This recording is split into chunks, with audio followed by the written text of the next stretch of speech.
Welcome to JustWannaQuilt, a research podcast coming out of Tulane University Law School, where we explore all kinds of things, stories about quilting, tools, field trips, maybe some famous quilters stop by, and, of course, a little bit of copyright thrown in just for fun. I'm Elizabeth Townsend-Gard, your host. I'm a law professor at Tulane University Law School, and I have 2 faculty fellowships right now. One at the LePage Center for Entrepreneurship, and the other one at the Newcomb Institute studying narrativity in fiber.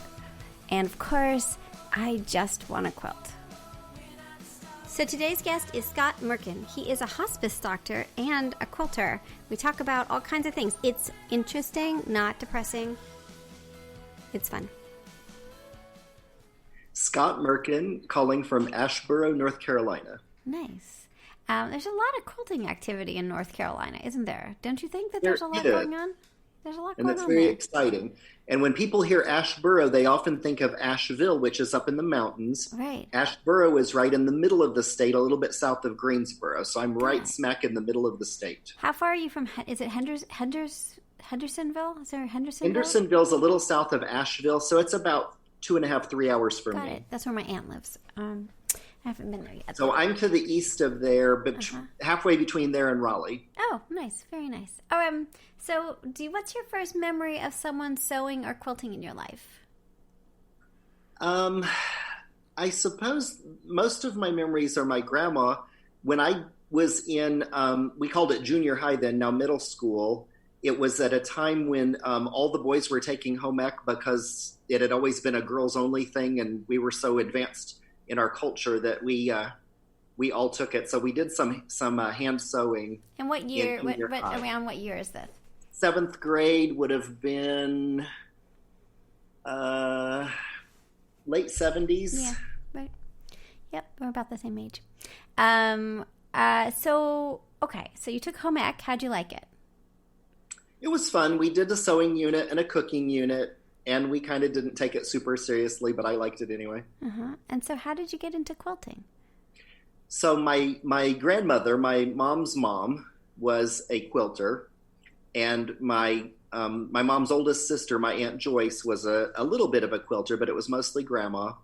So I knew the basics of, I would help grandma cut out patterns. We didn't have rotary cutters in the 70s. No, we don't. So she would stack up the fabric and use a piece of fine sandpaper to cut her templates out of so it wouldn't slide on the fabric. Nice. And when it got too hard for her to cut with the scissors, then the grandkids would have to cut them out for her, and I was the most reliable. So you were the best one. so I got to do most of the cutting. Nice. Interesting. And what was she making exactly? She just made patchwork quilts and gave them away. I don't know I don't think she made up patterns, but I don't know where she got them. I don't remember her ever going to a quilt show or anything other than just making them and giving them away to family. Very interesting. And so interesting. Was she machine piecing them or hand piecing them? Do you know? Machine piecing and then eventually machine quilting. Interesting. Very interesting. Those were just straight lines. Okay, well then how did you get involved? So you are, first we know you're like a middle schooler. What happens to you after middle school? Because you grew up. So what happens in your life? So after middle school, everything for a long time was all science-y. So after middle school, I went obviously to high school. Yeah. And then I was a biology major in college, and then I went to medical school, and then I went to residency. So everything for all of those years was all math and science. Very, very sciencey. Yes. So, and what did you specialize in? Family practice originally, and then I about 7 years ago, double boarded in hospice and palliative care. So I've been working exclusively in hospice for about 9 years now. Wow, interesting. Yeah. But my original training was in family medicine. Delivered babies, went to the nursing home, everything. We called it cradle to grave. Wow. And did you? So I want to talk more about that part of your life. But when does quilting come into play? That's a very busy, demanding life. A lot of people with a lot of need coming at you constantly.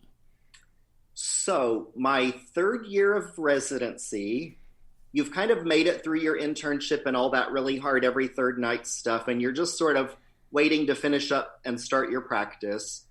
We had a daughter who was 2, and my wife was pregnant with our son. And so this would have been in 94, and my grandma died that year. And I was still not able to be very involved in that because she was in Illinois, I was in North Carolina. I talked to my mom every day and sort of gave what advice I could, but I couldn't really be there. And after she passed, I realized there was no one who was going to make quilts for my children. And it just was a cathartic thing to say, wow, I remember watching grandma make quilts and I think I can figure that out. And so I started to make one for my daughter, who was a couple years old, and she was sleeping in the little toddler bed that was the mattress out of the crib. And she was moving into her first twin bed because we needed the crib back for the baby coming. And so I made that quilt for her bed. That was the very first one. Amazing. And I had no idea what I was doing, even though I thought I did. Isn't that something you thought you did? That's really interesting. I think it's so interesting that quilts are connected to these major life moments. Do you find that interesting too? Oh, yeah, absolutely. Yeah, something about the need to make and the need to that activity of like I must, and the fact that your grandmother passed, and we're doing a new project on narrative and fiber and sort of why we quilt, and even if there isn't a story being told in that quilt, that making of it is telling a story, and I think that's so fascinating. Okay, so you made a quilt for your kid, your daughter. Did you make a quilt for the baby? That came later. So it's funny because grandma never made crib quilts, baby quilts, and so I didn't have that in my head. So they got their quilts when they were a little older and needed a bigger quilt. My son's first quilt, once people find out you sew, they start giving you their little bits of fabric. Yeah.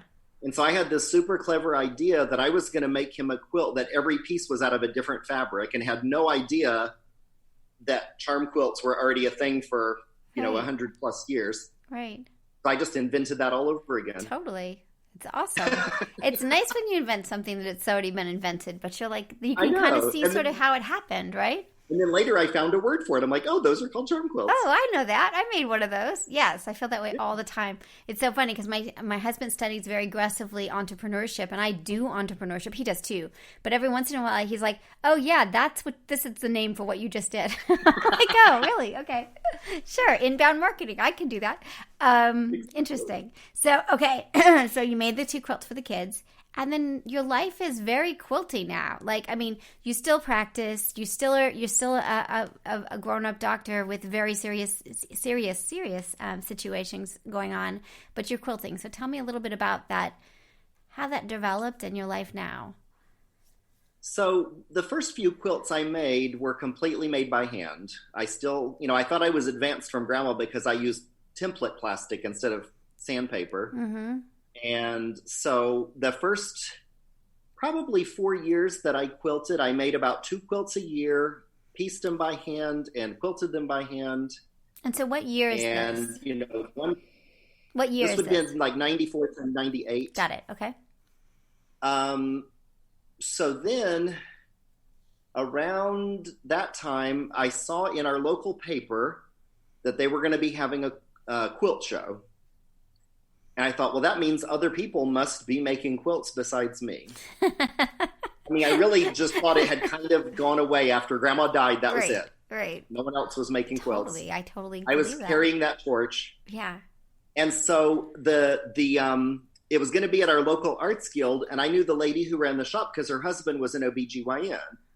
So I went down and I said, Claudia, I see there's going to be a quilt show. Tell me about these quilters. She's like, oh, they meet here every month and they're working on the raffle quilt. And she gave me the name of one of the ladies to call. Mm-hmm. And so I held on to that number for a while because I was like, I don't know anything about these people. What if they do is totally different than what I do? I don't know anything outside what I'm doing and what grandma did. Right. So finally I called and they were super sweet, and I joined a guild and then bought a sewing machine and then started going to quilt shows and fabric stores and then entering shows, and then someone asked me to teach, and then someone asked me to judge their show, and it just all snowballed. It just was like I could have never predicted from that first quilt that anything else would happen. And this time period is around what time period do you think? Now we're up to the first time I judged a show was probably around 2000. Interesting. The first time I went to a national quilt show was in Paducah in 99. Wow. The ladies had been every year since it had started. Uh-huh. And it was super ritualized. They had this exact, like, we stop at this exit, go to a bathroom. We stop here for lunch. I mean, it was, this is every year for 15 years. So my first year going, I just followed the ritual because that's what I did. And then just completely had my eyes opened to that bigger quilting world and magazines and tools and all that stuff. So very cool. I love it.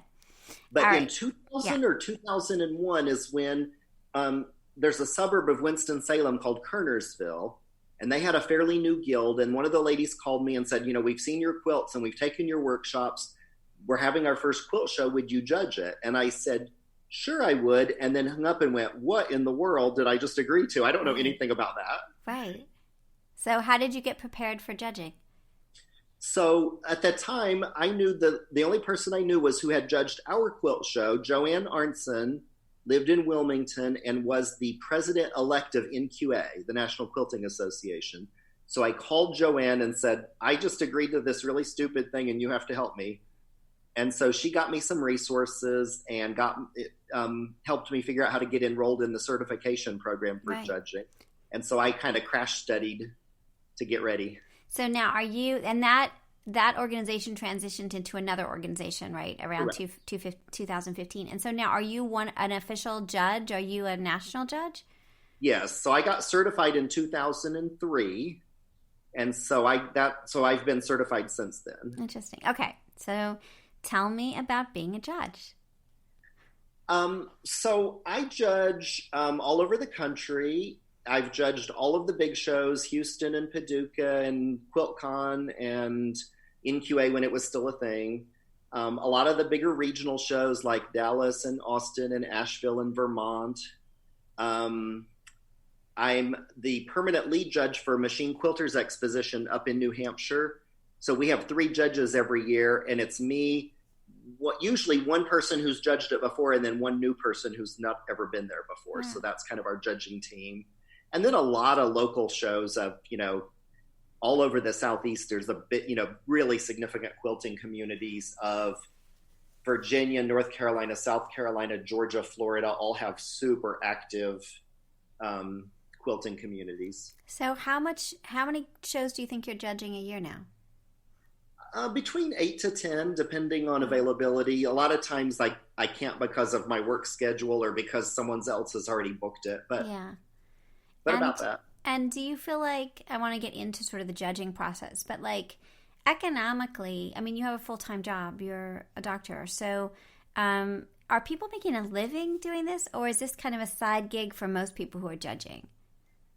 Yeah, I don't know anyone who's making a living at it remotely. Yeah. There are people making a living at quilting, combining things. Yeah, I see that too. So teaching pays a lot better than judging does. Yeah. And you can make a fuller schedule out of that. Yeah. But a lot of people who teach judge occasionally. Some are certified, some are not. But, they sort of mix it in with the other things they do. Yeah. There are certain venues that only hire their judges from the teaching panel because they don't want to pay extra travel. Yeah, extra travel. That makes sense. And so tell me, like, in the mindset of a judge, like, what is it that you like about judging? Like, why spend this time doing it? Why become this thing of judging? So, first of all, it's enjoyable to do things you're good at, and I'm really good at it. Yeah. So that's part of it. Most judging comes with some type of feedback or critique to the entrant. Not all of them do, but most of them do. Yeah. And I feel like that my own experience with that has been really mixed over the years. Yeah. And so I think bringing a level of quality to that, where you can give people constructive feedback, but also give them credit for what they do well. Most of us are not as good at that. Yeah. We already know probably what areas we need improvement on, but most of us aren't as good at giving ourselves credit for the things we do well. And so I think that's an area where I can help people see not only where they can improve, but what things are they already really good at. That's nice. That's really nice. Do you feel like judging helps people get better as quilters? If that's their goal, it absolutely can. There are people who quilt for 40 years, and the quilts they make today look almost identical to the ones they made 40 years ago, because that's their thing. Mm-hmm. There are people who are super actively trying to improve their skills and push their design boundaries. And I think for those people, it can actually be a tremendous help and feedback. There's a judging course that you can take. It's a 2-day course that's offered. Right. And a lot of the people who take it have no interest in becoming a judge. They just want to learn what the judges are looking for to make their own work more competitive. Yes, I'm going to lots of the people. There's a course coming here. Pat Harrison is teaching. Yeah. Do you know Pat? I just interviewed her this morning. So, I'm really interested to see what that class, to sort of get a little insight into behind the scenes of judging, So many of the people who take that absolutely have no interest in judging or getting certified. They just want that inside scoop. Yeah. And do you think it helps? Oh, yeah. Yeah. And do you when I first started entering shows, I had no idea, in a sense, what the criteria were. Like, what are they even looking for? And so I think that's a big help. What are they looking for? So basically, everything comes down to either design or workmanship. Mm-hmm. And it's about even on those. But again, just like I made up charm quilts, like I made up a way to finish bindings because I didn't know any other way, and I didn't know where to find the resources to do better. And so my first few quilts have barely functional bindings because I didn't know what I was doing. Yeah. And so the feedback I got helped me to then track down resources and figure out, a much not only more aesthetically pleasing, but sturdier, more functional, longer lasting binding. So interesting. So you quilt as well. Tell me about how your judging impacts on your quilting. Do you feel like you are judging yourself as you're quilting, or do you let that go? I sort of pick different tolerance for different projects. I went through a phase where I made quilts specifically for competition. And of course, on those, you know what the criteria are and you're sort of quilting to them. Yeah. It took a while for me to be able to say, hey, this quilt's for my nephew. It's going to be really nice, but it doesn't require perfection. Yeah. That's not the standard he's going to judge it by. And how do you get to perfection? I mean, I always feel like, here's my thing. I feel like I started out with a quilt and I'm like, this is going to be the most amazing quilt I've ever made in my whole life. And then I cut it out, I'm designing it in a gate, and maybe, I don't know, a 16th of the way in, some terrible thing happens, and I think, oh, this is the worst quilt I've ever made in my entire life. There's a kind of emotional roller coaster that's happening as I'm quilting, and I'm wondering if that's just because of my regular quilting thing. I don't understand how judging works, and so I'm judging myself weirdly, or maybe that's just the process of quilting. I don't know. Do you feel like you go through a stage of hating it or feeling it's going terribly wrong, or I don't know. What's your emotional state as you're quilting? Some of them. So yes, in my head, they're all perfect. Yes. In real life, I've never seen a perfect quilt. Even NQA had the masterpiece quilt judging. Yeah. And quilts could get that masterpiece. They still weren't perfect. Interesting. They were just really, really, really, really, really good. Yeah. So I've never seen a perfect quilt ever. I've seen some that come pretty close, but I've never seen one that was perfect. I would say that I do have, because I went through a phase of making almost nothing but art quilts for several years. Yeah. Had a gallery represent me. Wow. And so those were the ones that I went through that love it, hate it, hate it, almost can stand it. Right. And with the workmanship, what I more go through is I have a tendency, once the little errors creep in the cutting or the sewing or whatever, mm-hmm. that I have to resist the temptation to go, oh, now it doesn't matter anymore because I already messed up. So it doesn't matter how good I do on this next step. Yeah. And so I have to guard against that and say, I can, no matter what's happened up to this point, I can still do my best that I can do on this step. Yeah. Do you feel okay, so I think that's really interesting because there is a sense of giving up. I do get that. I have that feeling. Do you feel like do you go back and rip out, or do you keep going? Like, does it depend on the situation? Like, how persnickety do you get? So again, I try to set what I call my, engineers talk about tolerance of how much, like a machinist, the tolerance has to be within a, 32nd of an inch of, for the machine to work. So I think of tolerance, and I try to set it at the beginning of a project so that I'm not tempted to change it halfway through the project.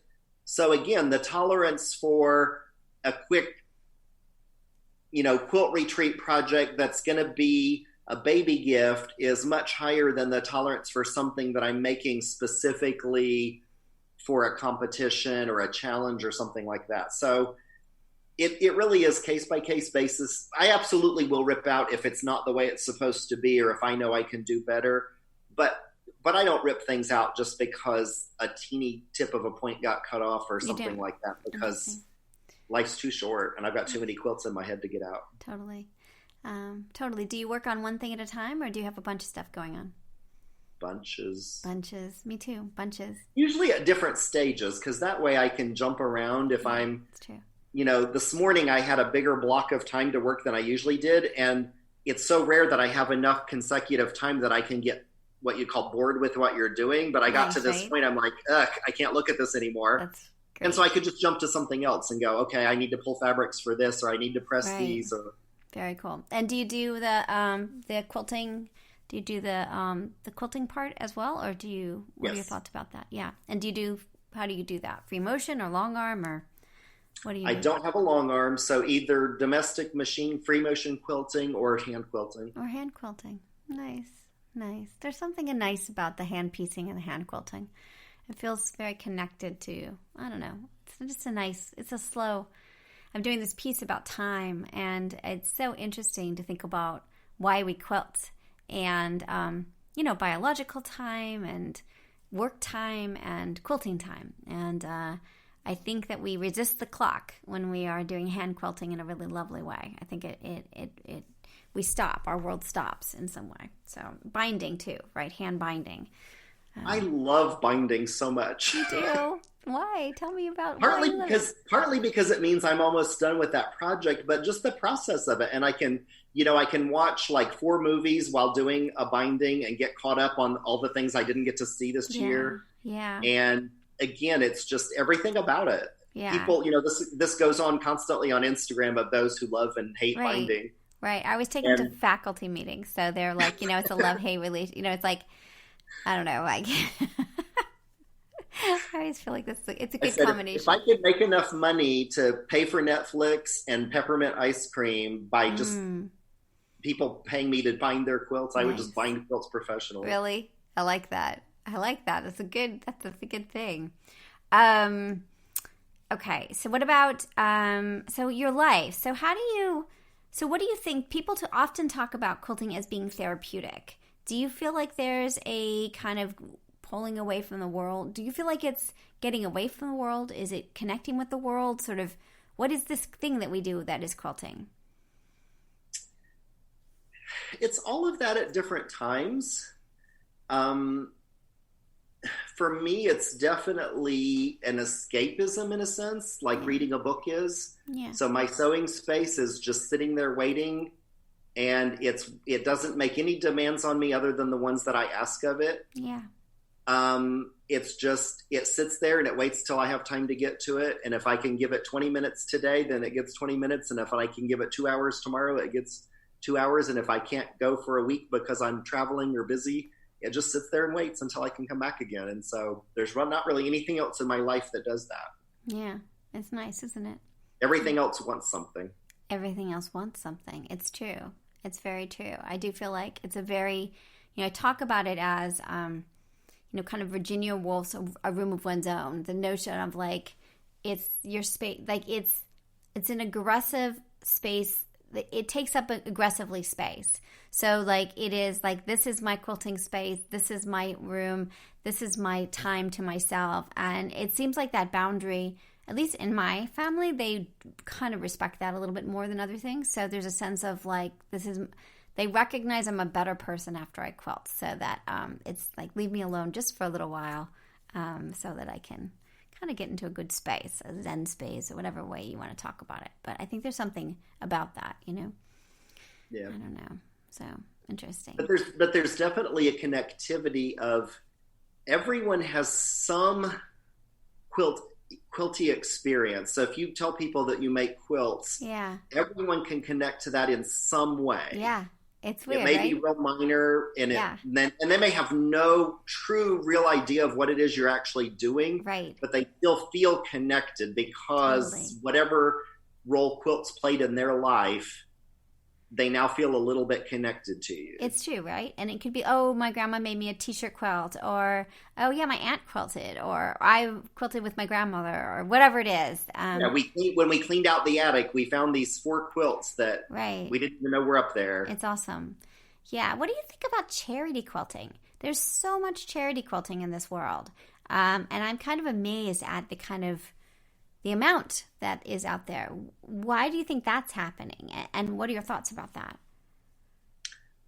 I think it's an amazing way for people to give a tangible form of that other people care about you. That's not just a monetary donation. And I know for a lot of crisis situations, money's going to help people way more than a quilt will. Yeah. But once those basic needs are met, a quilt just says so much more than money can. So whether it's the Quilts of Valor or the Linus quilts or any of those, it's a tangible way to say your community cares about you and feels for you. You're not alone. Yeah. It's interesting. I was at a local quilt show where they presented a bunch of quilts to the firemen, and they said, when we go to a bad situation, we can wrap a kid in a quilt, and it just makes it a little bit better. And, they were teary about it, and I just thought wow, it does matter. Like the fact that somebody made this, something about the process of somebody, a stranger, taking all that time, again, this concept of time, that, and made something for someone else that is, I feel like these quilts do have a little bit of love in it. That's extra, there's a little bit of something that we put into it as we quilt. But it was interesting to watch that the recipients, it matters, Well, it does. And I think we see situations, and so often we don't know what to do. How can we help with that? And we feel a little bit helpless. And so having a concrete thing to do just feels like you're not so lost, that you have a thing you can do. And I don't know how much it's going to help, but it's better than not helping at all. One of our quilters, who I adore, she said that she adopted a kid, and she said, my kid came with a Linus blanket. And it was very meaningful to her. She had done all this charity quilting, and then when they adopted this kid, they came with a quilt that they had as a foster kid. So it's just really interesting. So interesting. Fascinated. Okay, I want to talk about something. We're going to switch gears and then switch back. So, Hoffman Challenge. Tell me about the Hoffman Challenge. What is it? Have you participated? Tell me a little bit more about what we should understand about these kind of challengey things. So, the Hoffman Challenge is, I don't want to be too cynical, but it's basically a way to sell fabric. Totally. There's a lot of that, though. There is. And they're pretty transparent about it. It's not really hidden. Right. So Hoffman is a fabric producer. Yeah. And so they pick a fabric every year, and that fabric is the challenge fabric. And so you buy it, and that fabric has to show up in the front of your quilt. They have a specific size. And I have not participated in quite a few years, but I did for many years in a row. You did. And won prizes 3 years. And won prizes. Interesting. And one of those quilts is in the National Quilt Museum in their permanent collection of their miniature quilts. That is so I was very active in it for a while. Yeah. And so what do you say to people if they're interested in these kinds of challenges, whether it's Hoffman or others? What are your thoughts about it? I think it's a good way to try new things, to stretch yourself a little bit. And I think for a lot of quilters, that's a big part of their practice, is that they want to, expand a little bit. And, it's okay, I've made 40-pieced quilts. Now, what else can I do with this? So a challenge is a way to try something on a small scale and see if you like it or care about it anymore. I know I've done some stuff with like fabric dyeing and painting, and it just like, okay, that's not my thing. I'm not very interested in that. Yeah. But I didn't know till I tried it. Right. Right. So I think it's a way for people to try things on a small scale and see how it goes, and then they either go, okay, now I've added that to my toolbox, or don't need to do I'm not that interested. anymore. Right. You got to try it to yep. So very interesting. And then what about the role of copyright or intellectual property? Do you have thoughts about that, or what role does that play in sort of what you do or how you create? Most of my work is my own design, and the stuff that's inspired by other things mostly would not be readily recognizable to someone else. Yeah. So, I have a quilt that I know was inspired by a piece of glass art at the St. Louis Museum, but I don't know that you would be able to tell that if I didn't tell you.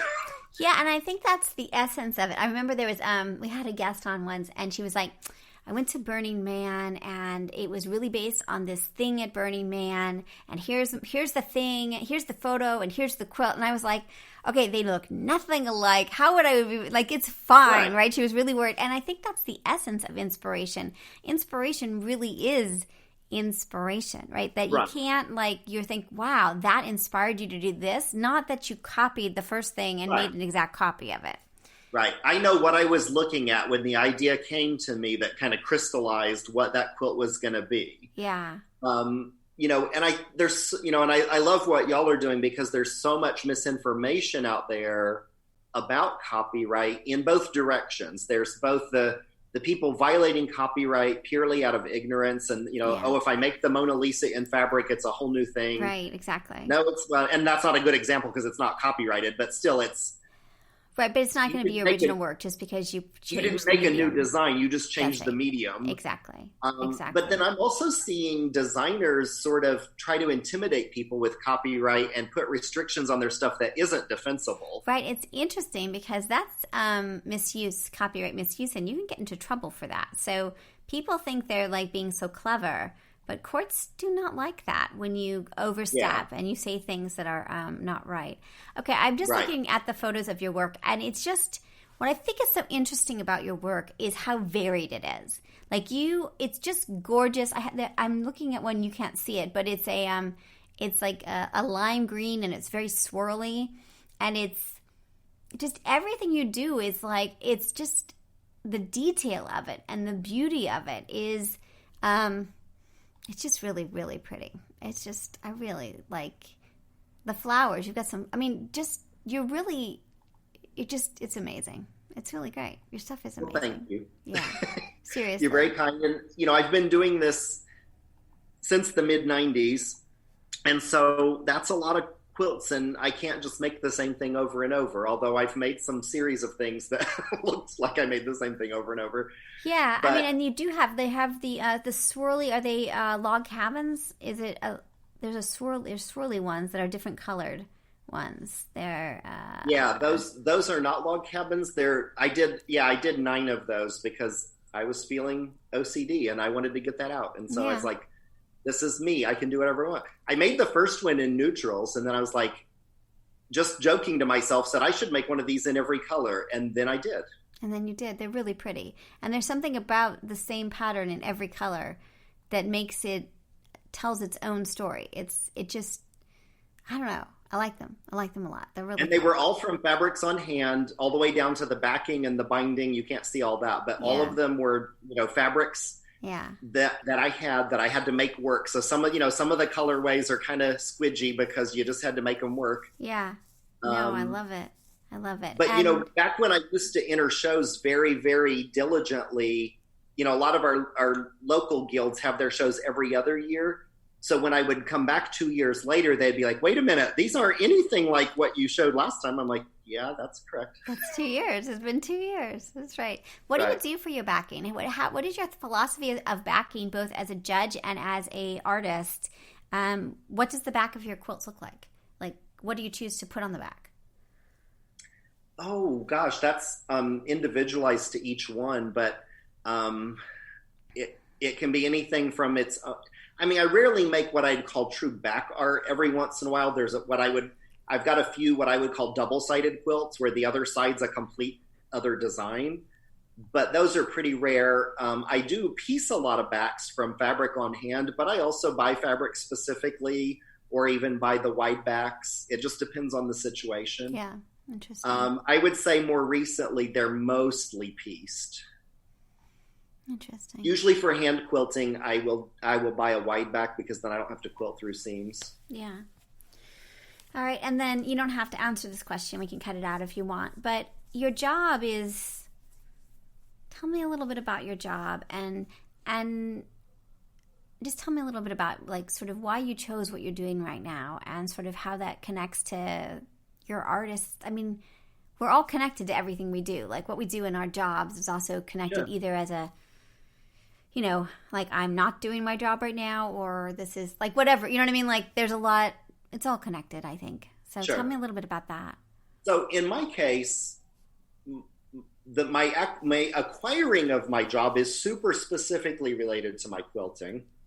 And my main part of my job is that I run an inpatient hospice, and it's covered in quilts that I made. So really? We have 16 rooms. And then the dining room, both nurses' stations, and one of the family rooms. So that's at least 20 of my quilts that are hanging there that I can look at any given day while I'm at work. So, wow. So what happened was I originally was in family practice, and then I did emergency room medicine for about 12 years. And I was getting pretty burned out on that, but I didn't really have a plan. And in 2010, our local hospice came to me and said, hey, we're doing a calendar next year of local artists, and we wanted to know if we could have a picture of one of your quilts to be one of the months of the calendar. And I said, yeah, that's an easy give of, it's a JPEG, you know, so right. I gave them a few to pick from, and they picked a picture.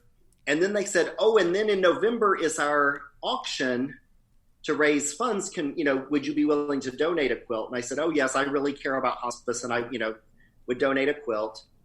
Well, then the next thing after that was, well, we're getting ready to open our inpatient hospice and we're buying all local artwork. Could we look at, quilts to purchase? And I think that first time they purchased maybe 6 or 7. And during that purchase, they said, we're looking for a new director and we haven't had good luck hiring from outside. Do you know anyone local who would be interested? And I honestly don't think they were fishing. I think it was just, people. Yeah. And I said, let's talk. And so we had a couple of talks, and I ended up starting working there in November of 10 and have been there ever since. Wow.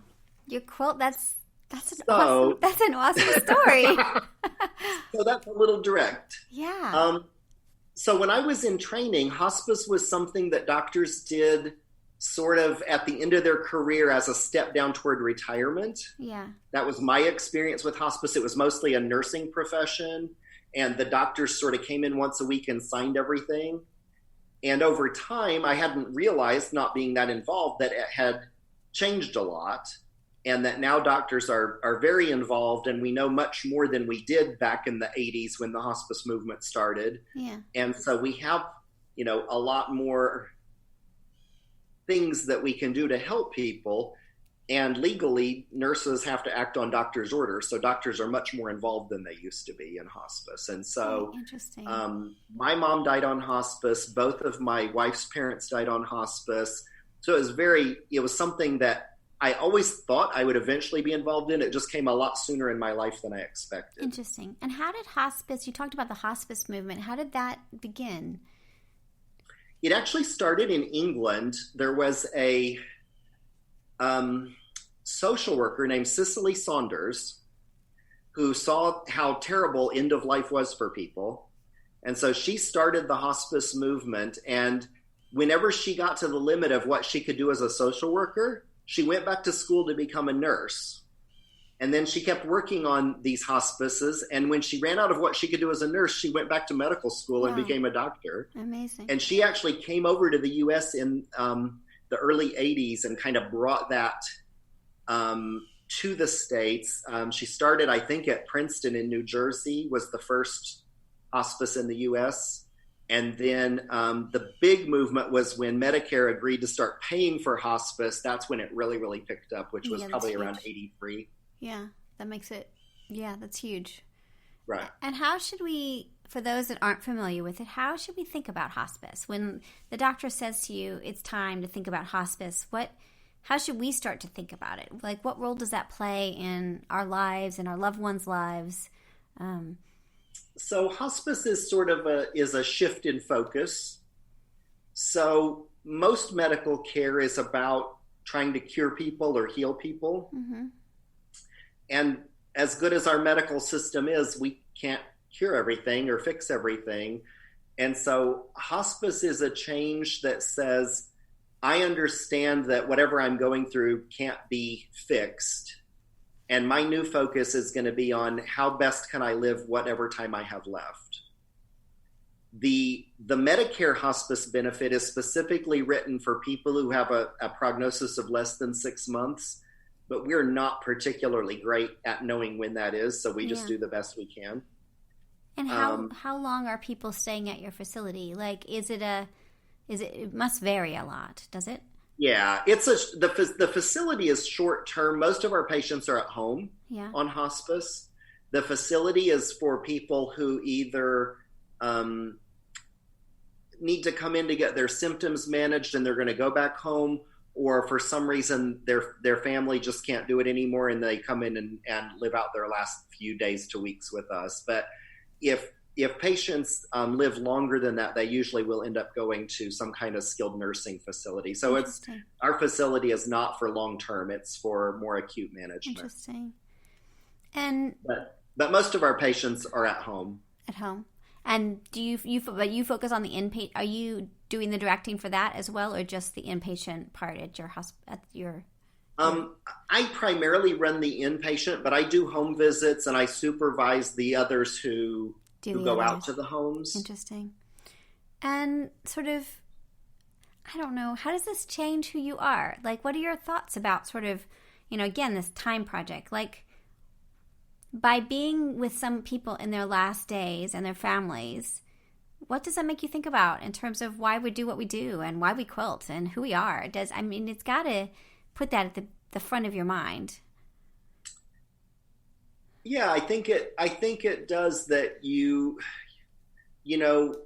There's all kinds of stories and stuff out there of like, people, what do people care about at the end? And no one ever says, gosh, if I had only spent more days at the office. What we think about at the end are what did we do? How did we spend our time? What experiences did we have? How did we treat the people we care about, and how did they treat us?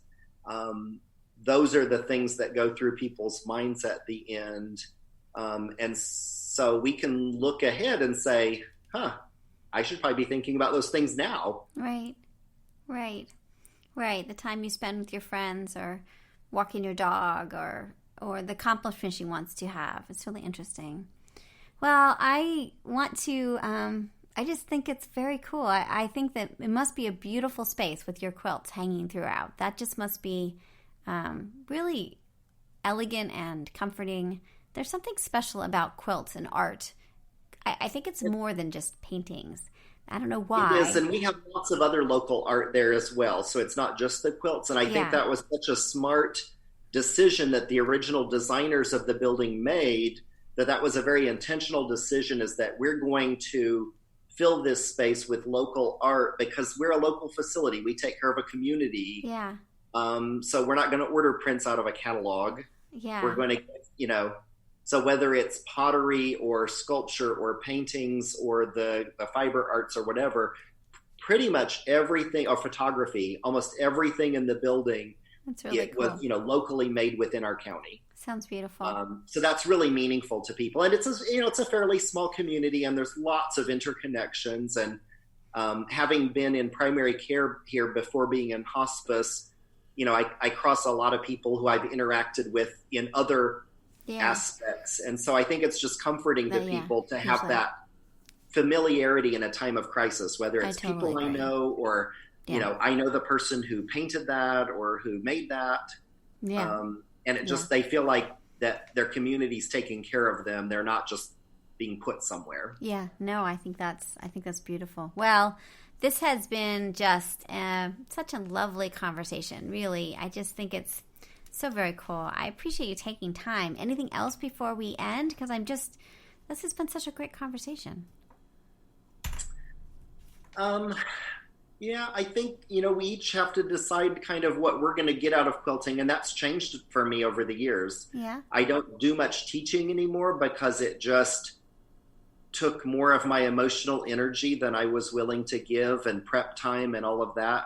The judging, I love it, and I feel like I have something to contribute there. Yeah. It's not that I don't think I have anything to contribute in teaching, but there are other people available to do that who are as good or better at it and who have the time and emotional energy, so I'm going to let them do it. Yeah, interesting. Okay, I have to ask you one question. What is behind you? There's really cool things on the wall, right, between your two windows? Yes, it's instruments. So there's That's what I couldn't figure out. there's a thumb piano and a flute and another wind instrument. So cool. So they're folk instruments. Love it. Love it. It's so, I just had to ask because I've been looking at them and I was like, I can't figure out what they are. Oh my goodness. Well, yes, quilting changes for us over time. I think it's so interesting. And I think that's the beauty of the hobby or the skill or the art, is that it's such a full thing that you can be an art quilter or charity quilter, and you can switch and you can tie quilts and you can do you can do everything you want. Exactly. And that's what kind of makes it kind of an awesome thing. Now, do your kids, do they sew at all? My daughter can. She mostly does repurposed clothing. So she and her friends buy stuff at the thrift stores and then recombine it in different configurations and things. But she could make a quilt if she wanted to. And from her mother, she knows how to knit and crochet. Nice. She has a degree in photography that she doesn't use a ton. But she's got all those skills if she wants. Nice. Awesome. Very good. And my son doesn't sew and has no interest in it. No interest? Just none? No, he's a computer guy. Nice. Networking and security stuff. Got it. Cool. Well, okay. This is awesome. Thank you so much for your time. And this has been really great. I really appreciate it. And are you cool with us posting this? Do you need to review it before we post? Or are you okay with everything we chatted about? No, I'm fine. Yeah, awesome. We didn't talk about anything that I would consider controversial. No, not too much. I think it's so good to talk to you. When I met Tara, she was wearing a JustWannaQuilt t-shirt. Nice. And I was like, I need to know about this. And then I really loved following the group and getting to know everyone. It's awesome. Well, I appreciate that. We just finished a book. I'm actually sending a copy to Pat, and maybe you would be willing to too. I did a JustWannaQuilt notebook, and so it's to keep records of everything you're doing as you're quilting. So if you want to put it into a show, if someone you're worried about infringement or whatever, but I would love to get your feedback on it because we'll do in the second edition. If you can think of anything else we should add to it, especially from your experiences both as a quilter and also as somebody who judges it, would be so fantastic and amazing. All right, cool. All right, let me turn everything off. Hold on, don't go away, and we'll just 1 second. So you've been listening to Just Wanna Quilt, a research podcast coming out of Tulane University Law School, and I'm Elizabeth Townsend Gard. If you like this podcast, keep listening. Also, we have a Facebook group. Come join us. We talk about a lot of things. We also have an Instagram account, and of course, most importantly, I really hope you get a chance to quilt today.